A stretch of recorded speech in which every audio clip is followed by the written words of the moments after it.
une extraordinaire aventure de se retrouver sur cette université foraine, encore aujourd'hui en étant sur place sur l'IUT. Je crois que chaque semaine, ça nous occupe une part de notre emploi, une part de notre travail et une part de notre engagement, je dirais, public. Parce qu'on sait que quelque part on est en train de travailler aussi pour l'avenir du territoire et en même temps d'être utile à un IUT et ses étudiants par rapport à leur formation. Donc le ressenti, c'est que plus on avance dans le temps et plus ça devient concret. On est parti de quelque chose qui était un peu abstrait. Et en fait, aujourd'hui, et on vient encore d'en parler avec Machid, on arrive à quelque chose qui va être concret, c'est-à-dire qu'on va faire de la recherche pour voir si, par exemple, la qualité de l'eau sur notre bassin touristique.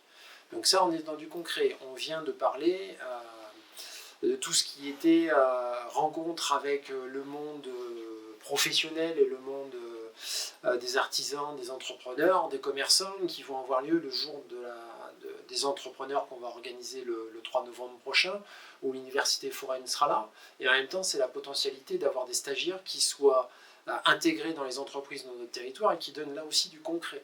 Et on a rapproché deux mondes qui étaient très éloignés quelque part. Ce territoire n'avait pas l'habitude d'avoir un travail avec les étudiants et aujourd'hui, l'IUT est partie prenante du développement de notre territoire et c'est ça qui est extraordinaire, quoi. Aujourd'hui, où là il y a un véritable engagement, c'est l'histoire de la mine et d'aller chercher dans les familles les souvenirs de la mine pour le mettre dans un recueil qui permettra de redonner vie à l'histoire passée de ces familles et redonner vie au passé minier du territoire. On a encore beaucoup d'efforts à faire, mais on commence à le voir venir, notamment sur les entrepreneurs aujourd'hui qui ont une invitation avec l'université foraine. Donc on va avoir cet impact plus important encore d'avoir du concret, quoi. Et c'est ce qui nous manque encore un peu. C'est concrètement, qu'est-ce que ça veut dire pour les habitants du territoire. Voilà, donc on va travailler sur la santé, on va travailler sur les addictions, on va travailler sur la sédentarité.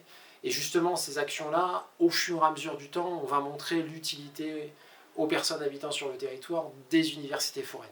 C'est encore un peu abstrait, mais c'est encore à nous de beaucoup travailler sur les messages qu'on a à faire passer.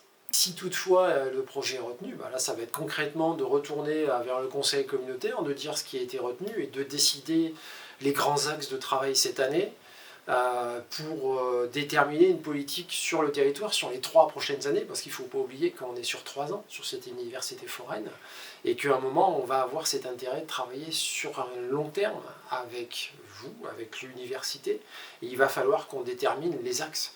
Nous, on est déjà prêts, je dirais, sur l'accueil d'étudiants qui vont venir avec des projets à nous présenter, et notamment on se voit très rapidement le 27 octobre.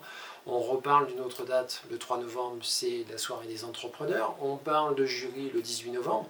Et au fur et à mesure, on va voir des projets se dégager pour le territoire, et c'est ça qu'on va aller chercher concrètement, quoi. Mais ça devient du concret, oui, effectivement. Mais voilà, il manque un tout petit morceau encore, reparler au conseil communautaire de ça, et puis vraiment faire des choix politiques au niveau des élus pour dire sur quoi on travaille cette année, qu'est-ce qu'on y met, quels moyens on y met, qu'est-ce qu'on veut.